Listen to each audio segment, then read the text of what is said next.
Bonjour, bonjour. Nous sommes donc au troisième vidéo euh, sur le mental dans les arts martiaux, puis c'est l'émotion. Donc, le deuxième chapitre du livre Le mental au poker de Jared Tendler. Encore une fois, tous les vidéos traitent des deux livres, Le mental au poker, mais je change les exemples de poker pour des exemples d'arts martiaux, plus précisément de MMA, d'arts martiaux mixtes. Donc, on commence par la fameuse phrase que l'émotion n'est pas le problème, c'est la clé pour maîtriser votre jeu, maîtriser votre combat. Puis, on a ici un petit exemple funny de Fedor Emelianenko, qui est évidemment un athlète de MMA qui a très bien réussi. Puis, c'était la joke, c'est que Fedor a tout le temps la même face. Fait que là, voilà 16 émotions différentes de Fedor, puis toujours le même visage impassible. C'est intéressant parce qu'en fait, Fedor avait une poker face, si on veut, dans ses combats. On ne pouvait pas trop savoir si on y avait fait mal. Et ça, si il était fâché, c'est une très bonne stratégie d'avoir une poker face. Mais nécessairement, il ne faut pas penser qu'émotionnellement, il faut bloquer les émotions et ne pas en avoir, d'être un peu psychopathe par rapport à ce qui se passe dans notre combat, ce qui se passe dans notre entraînement et tout ce qui se passe dans notre vie. Il faut que l'émotion, elle arrive, il faut la traiter et la régler. Si on a un système de traitement qui est constant, qui est comme le blocage, donc l'amener dans un tiroir, on va avoir de l'émotion accumulée où on ne traitera pas nos émotions et qui vont revenir nous affecter, même des jours, des semaines, des mois et voire des années plus tard. En MMA, en arts martiaux, les émotions fortes, donc des émotions plutôt plus difficiles à traiter, apparaissent souvent lors d'une grande pression ou lorsque l'on commet des erreurs. Donc, une grande pression, par exemple, un combat de MMA, par exemple des tournois, par exemple, un combat dans le club, mais qu'on ne veut pas perdre parce que, genre, on a invité notre blonde à venir regarder, puis on ne veut pas se faire planter devant elle, par exemple. Ou lorsqu'on commet des erreurs, par exemple, vous êtes avec quelqu'un relativement débutant, mais vous n'aviez pas votre garde parce que vous le sous-estimez complètement, puis ping, il vous kick d'en face, puis là, vous êtes un peu fâché parce qu'il va penser qu'il est meilleur que vous, peu importe. Puis vous avez fait comme une femme, vous avez commis une grande erreur. Puis c'est des situations où les émotions, on peut vraiment faire attention. C'est là qu'on va certainement avoir des émotions fortes. Donc, un endroit où la gestion émotionnelle sera plus importante. Finalement, les résultats de combat et de tournoi peuvent amener à de l'émotion accumulée. Là, c'est moi qui ai rajouté ça parce que ça peut être très, très intéressant de voir comment quelqu'un va s'entraîner, va gérer ses émotions quand il a gagné son dernier combat, fait qu'on va dire 6 mois après son dernier combat qu'il a gagné, ou s'il l'avait perdu. Donc, il ne faut pas oublier qu'en MMA, en fait, ça j'en parle tantôt, mais il ne faut pas oublier qu'en MMA, perdre des combats, là, c'est grave. C'est pas comme une partie de hockey où les équipes de hockey perdent des games très souvent. Ben, en MMA, théoriquement, il ne faut pas perdre. Donc, ça peut être des moments où l'émotion tient très longtemps. Juste à temps que vous allez gagner ou juste à temps que cette défaite-là soit réglée. Mais ces défaites-là peuvent rester des années, là, voire des carrières de temps. Beaucoup d'adversaires de fighters de MMA veulent un rematch un peu pour justement nettoyer cette cicatrice-là. Hein. Donc, c'est très intéressant à voir que euh, finalement, même la stratégie statut de marbre, la stratégie pas d'émotion, il y en a cachés, il y en a qui sont là quand même. Donc, vraiment, là, mettez-vous dans la tête, les émotions doivent être gérées, doivent être vécues. Puis, justement, après ça, on peut dire qu'on les a réglées. L'émotion accumulée, donc, c'est ça c'est ça en fait, là, les émotions qu'on parle, parce que oui, sur le coup, vous perdez votre combat là, vous venez de quitter le combat, vous avez perdu, mais pour combien de temps? sais. Donc, l'émotion, elle reste, c'est comme le verre d'eau. Ça va vous prendre combien de temps vider votre verre d'eau qui est plein? Et qu'est-ce qui arrive quand on garde notre verre d'eau plein? C'est que il déborde plus facilement. Donc, toutes les erreurs causées par le surplus émotionnel vont venir plus vite parce que votre verre d'eau n'est pas vide.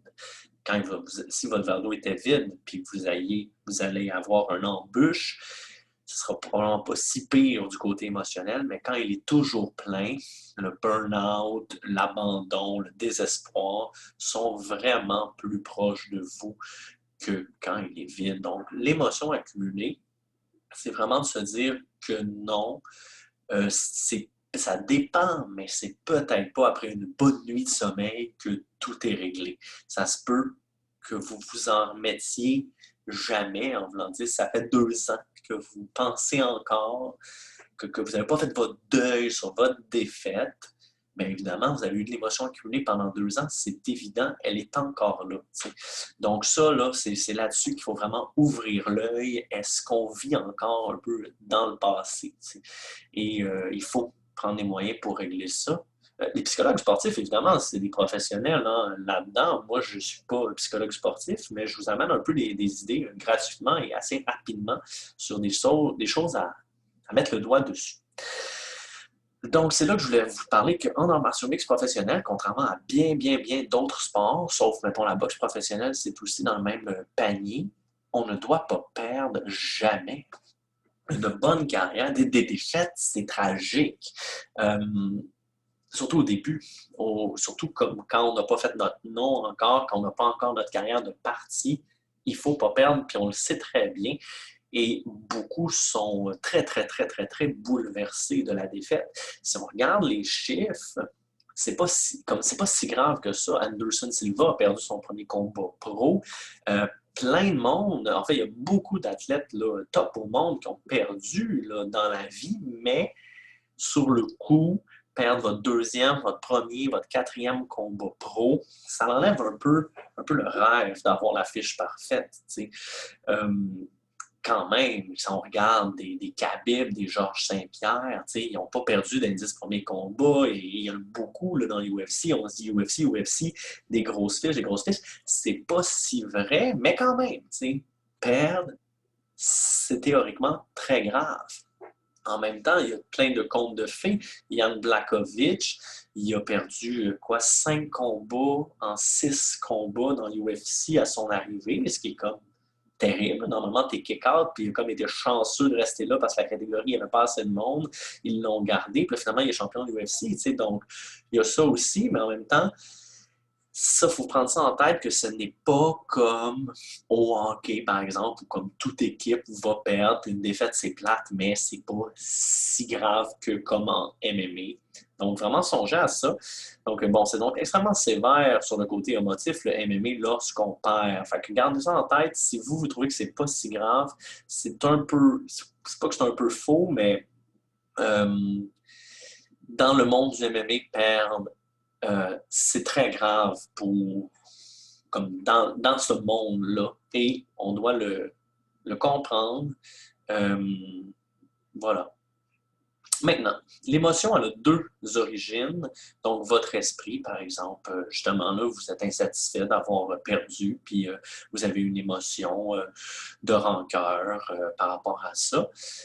Mais aussi la compétence inconsciente qui n'est pas maîtrisée. Donc, par exemple, mais vous croyez qu'elle l'est. Donc, vous faites de la boxe, vous êtes sûr que vous avez une bonne boxe, mais en même temps, c'est pas si vrai. Votre boxe n'est pas vraiment rendue une compétence inconsciente. Puis, vous vous faites avoir dans votre boxe, puis vous êtes un peu frustré parce que vous croyez qu'elle est si bonne, puis là, on vous montre qu'elle ne l'est pas. Vous trouvez des excuses, vous êtes fâché, vous n'êtes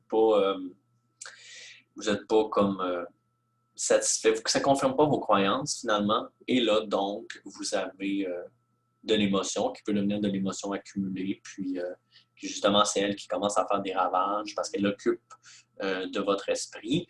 C'est un peu ça aussi, le lien avec la compétence inconsciente, c'est que Si vous voulez être in the flow, être in the zone, il ne faut pas que vous soyez dans vos émotions au moment du combat, là, être en train de penser à My God, j'arrête pas de manger des coups dans la tête, ma boxe n'est pas bonne, ça va pas bien. Là, évidemment, vous en allez vers une spirale, vers l'enfer.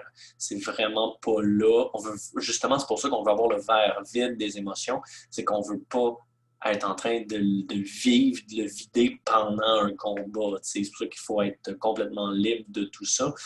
Donc, quand on est dans un gros rush d'émotions, la seule chose qui reste, c'est les compétences inconscientes. Donc, si vos compétences ne sont pas rendues au niveau d'inconsciente, que vous devez penser pour pouvoir les mettre comme il faut, quand vous allez être en un rush émotionnel dans un combat, vous ne serez pas capable de faire vos compétences parce qu'elles ne seront pas inconscientes. Et puisque quand elles sont inconscientes, il faut regarder l'autre vidéo d'avant, mais quand vos compétences sont inconscientes, elles sont automatiques. Donc, vous n'avez vraiment pas besoin d'y penser pour qu'elles sortent. Mais si elles ne sont pas inconscientes, vous devez y penser. C'est des compétences conscientes. Et si vous êtes dans vos émotions, bien, vous ne serez pas capable de les manifester. Maintenant, l'émotion, on revient un peu avec l'idée de l'émotion accumulée qu'on ne veut pas, qu'on veut régler. Ça prend des proportions gigantesques. Je vous donne un exemple, par exemple, perdre un combat. Je pense que perdre un combat, c'est vraiment un bon exemple. Vous perdez un combat. Et là, vous avez une incertitude par rapport au prochain combat. Faut pas que je le perde. Perdre 2 combats, évidemment, c'est beaucoup plus grave que perdre un combat. Vous vous dites, moi, je veux être dans UFC. Là, je suis 0-1. C'est possible, mais 0-2, ça commence à être dur. Vous perdez votre deuxième combat. Vous n'avez pas réglé là, votre émotion accumulée. Là, vraiment, là, vous êtes dans le doute. Donc, là c'est encore plus prenant. Le troisième combat, il ne faut pas que je le perde. Vous perdez votre troisième combat. Vous devenez très anxieux. Et là, la carrière est en jeu. Là. Quatre défaites aux 4 premiers combats, c'est l'UFC, c'est bye-bye, à moins d'en gagner 30 après. Là, ce ne sera pas dans les prochaines années, l'UFC. Si vous y croyez, le rêve commence à partir. T'sais. Puis là, on commence à avoir peur. Puis vous faites votre 5e combat, ça se peut que vous ayez littéralement une phobie de votre 6e combat, mais en même temps, là, 5 défaites d'affilée, UFC, c'est pas mal, dans tous vos combats d'MMA, c'est pas mal fini, mais l'idée, c'est de voir que ça l'augmente. Si vous ne le réglez pas, ça l'augmente, puis les mots sont bons, tu sais. Évidemment, c'est pas nécessairement la prochaine étape que vous devenez dans l'anxiété, là, ça peut être beaucoup plus loin, tu sais, mais au début, c'est une petite incertitude, l'émotion négative. Après ça, ça devient un doute, de l'anxiété, de la peur et la phobie. Pensez là, que la phobie, un peu, c'est au revoir ce sport-là, c'est au revoir les combats. Tu sais, des fois, là, j'ai mis un exemple de défaite, mais ça pourrait être des blessures au genou, ça pourrait être des commotions cérébrales, ça pourrait être n'importe quoi, en fait. Tu sais. Puis, ça ne sert à rien d'être ici, ça ne sert à rien d'être là, en fait. Ça ne sert même à rien d'être dans l'incertitude, d'être dans une super grosse confiance. Puis, l'idée, c'est de le régler. Parce que si vous ne le réglez pas, ça s'en va se cacher, puis ça grossit. Vous mettez vous le cachez dans le garde-robe, puis la porte du garde-robe, elle tremble. Puis là, vous essayez de le garder là, mais non, il va falloir l'ouvrir, le garde-robe, puis genre regarder le monstre, puis le régler. Mais voilà. Puis on s'entend, plus on augmente là-dedans, vous voyez la teinte des mots, on devient aussi un peu figé par rapport à cette peur-là. Quand vous avez la phobie des araignées, puis vous avez une araignée dans votre salle de bain, là, vous ne pouvez plus bouger. Vous êtes littéralement pris là. Donc, être pris là dans un combat, évidemment, c'est pas ça qu'on veut. Puis, tout ça, là, ça peut être aussi une escalade d'émotions avant le combat. Hein. 3 jours avant votre combat, peut-être que vous avez une grave phobie du combat qui s'en vient, puis il ne faut pas rester là, parce que dans 3 jours, si vous figez dans votre combat, vous allez faire knocker ben raide au début, en tout cas, si votre adversaire ne fige pas. Donc, l'idée, c'est de revenir à même plus l'incertitude, mais au moins une certaine incertitude, c'est mieux qu'une phobie. Oui, c'est relativement exponentiel, hein. C'est pas un petit peu plus grave. C'est comme très, très grave de monter d'échelon émotionnel. Voilà, donc évidemment, c'est des mots qui sont qualitatifs, hein. C'est pas 2 fois pire être ici que là. On ne sait pas trop à quel point c'est pire, mais c'est quand même l'évolution de l'émotion négative, l'évolution de la peur. Donc, en gardant en tête, vous pouvez vous poser des questions sur plein de petits problèmes émotionnels que vous croyez peut-être avoir dans le MMA, dans vos arts martiaux, et vous dire, est-ce que je pourrais revenir en arrière finalement? Comment je pourrais régler ça? Il y a bien des choses à régler, évidemment, émotionnellement pour être totalement libre. Maintenant, l'émotion, pour revenir un peu au début, que l'émotion est essentielle à la performance, qu'il ne faut pas la brimer, il faut la gérer. Trop d'émotions, c'est problématique, puis pas assez d'émotions, c'est problématique. Donc ça, c'est une courbe connue dans le milieu de la psychologie sportive, en fait de l'émotion et de la performance.